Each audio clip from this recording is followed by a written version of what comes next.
সংখ্যালঘু মানুষদের অধিকার রক্ষার দাবিতে কলকাতার রাজপথে এদিন নামল বঙ্গীয় সংখ্যালঘু বুদ্ধিজীবী মঞ্চ। এদিন বঙ্গীয় সংখ্যালঘু বুদ্ধিজীবী মঞ্চের রাজ্য সভাপতি ওয়াজুল হকের নেতৃত্বে ধর্মতলার রানী রাসমণি রোডে এক বিরাট প্রতিবাদ সভার আয়োজন করা হয়েছিল। ধর্মতলায় এদিন কার্যত নিজেদের শক্তি প্রদর্শন করলেন বঙ্গীয় সংখ্যালঘু বুদ্ধিজীবী মঞ্চ। এই বঙ্গীয় সংখ্যালঘু বুদ্ধিজীবী মঞ্চের ডাকে জেলার বিভিন্ন প্রান্ত থেকে সংখ্যালঘু ভাইয়েরা এদিন এসে উপস্থিত হন। ওয়াজুল হক কি বার্তা দেবেন, এটাই ছিল সবার মনে এক বিরাট প্রশ্ন। এদিনের এই প্রতিবাদ মঞ্চে হাজির হয়েছিলেন রাজ্যের পরিবহন মন্ত্রীও। স্বাভাবিকভাবে পরিবহন মন্ত্রীও তিনিও কিন্তু এই শক্তি প্রদর্শনের মঞ্চ থেকে রাজ্য সরকারের বার্তাও তিনি দিয়ে রাখলেন। বাতাবরণই বাংলায় তৈরি করে রেখেছে সম্প্রীতির বাতাবরণ, আমরা সেটাকে বজায় রাখবো। যারা বলবে ভাঙনের কথা জানবেন তারা শত্রু, যারা বলবেন একসাথে থাকুন, মিলেমিশে থাকুন, একসাথে সমাজ গড়ুন, একসাথে এগিয়ে চলুন, জানবেন আপনার বন্ধু। যে এসে বলবেন না আপনি চলুন আপনাকে শক্তি দেব, কিন্তু ওদের বিরুদ্ধে লড়তে হবে, ওরা আমাদের ধর্মের মানুষ নয়, তাহলে জানবেন সে সমাজ ভাঙতে চাইছে। আমাদের বুঝতে হবে কারা কি চায়, বুঝতে হবে। বিজেপি আজকে পশ্চিমবঙ্গে ধর্মীয় বিদ্বেষ তৈরি করে ক্ষমতা দখল করতে চায়, সেটাকে রুখে দিতে হলে আমাদের একসাথে থাকতে হবে। এই বাংলা অনেক অনেক উন্নত, অনেক রিচ। ধর্মতলায় নিজেদের শক্তি প্রদর্শনের সময় বঙ্গীয় সংখ্যালঘু বুদ্ধিজীবী মঞ্চ তারা কিন্তু বারবার একই বার্তা দিয়েছেন, তা হচ্ছে হিন্দু মুসলিম ভাই ভাই, ধর্ম যার যার, উৎসব সবার। আমরা মানুষ, আমাদের একটাই পরিচয়, আমরা মানুষ। আমি আজান দিয়ে থাকি, আমি যিশুর পায়ে নত, যত মত তত পথ, নাকি রামকৃষ্ণের কথা মতো।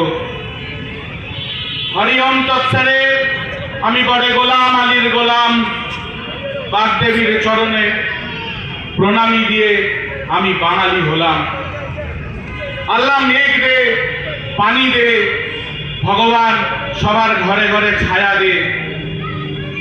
যেখানে ওয়াজুল হক লড়াই করে সেখানে বাঙালি বাস করে, যেখানে ওয়াজুল হক লড়াই করে সেখানে বাঙালি বাস করে, যেখানে ওয়াজুল হক লড়াই করে সেখানে বাঙালি বাস করে। জয় হিন্দ, জয় বাংলা। মমতা বন্দ্যোপাধ্যায় জিন্দাবাদ, ওয়াজুল হক জিন্দাবাদ, বঙ্গীয় সংখ্যালঘু বুদ্ধিজীবী মঞ্চ জিন্দাবাদ। বঙ্গীয় সংখ্যালঘু বুদ্ধিজীবী মঞ্চের রাজ্য সভাপতি ওয়াজুল হক তিনি কিন্তু পরিষ্কার ভাষায়, চাঁচা ছোলা ভাষায় সরাসরি আক্রমণ করেন বিজেপিকে। তিনি বলেন শুধুমাত্র ধর্মের জিগির তুলে একেবারেই হিন্দু মুসলিম সম্প্রদায়কে আলাদা করা যাবে না। ধর্মের নামে নোংরা রাজনীতি বরদাস্ত করবে না বঙ্গীয় সংখ্যালঘু বুদ্ধিজীবী মঞ্চ। আমরা হকের জন্য লড়াই করি, মানুষের হক আদায়ের জন্য লড়াই করি। তাই আমি আপনাদের বলতে চাই যে এই অধিকার এসআইআর নিয়ে যাদের নাম বাদ গেছে তাদের পাশে আমরা দাঁড়াবো না। দাঁড়াবো কি দাঁড়াবো না বলুন ভাইরা আমার? দাঁড়াবো তোমরা সকলে? লড়াই হবে তো? লড়াইয়ের মধ্যে লড়াই হবে তো? নিশ্চিতভাবে হবে। তাই লড়াইয়ের জন্য প্রস্তুত থাকবো আমরা। তার একটা ট্রেলার দেখাবো আজকে, একটা ট্রেলার আজকে দেখাতে চাই আমি নিশ্চিতভাবে। পিকচারটা অনেক বড়, 3 ঘন্টা 4 ঘন্টা সিনেমা হবে নিশ্চিতভাবে। তার জন্য প্রস্তুত আছেন তো আমার সহকর্মীরা, আমার সহযোদ্ধারা? বলুন প্রস্তুত আছেন তো আপনারা? তারা ট্রেলার আজকে দেখাবেন তো আপনারা?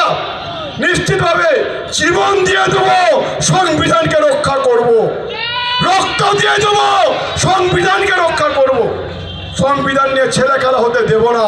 তাই সংবিধান রক্ষার দায়িত্বে আজকে প্রাণ গেলে ওই লোকের প্রাণ চলে যাবে।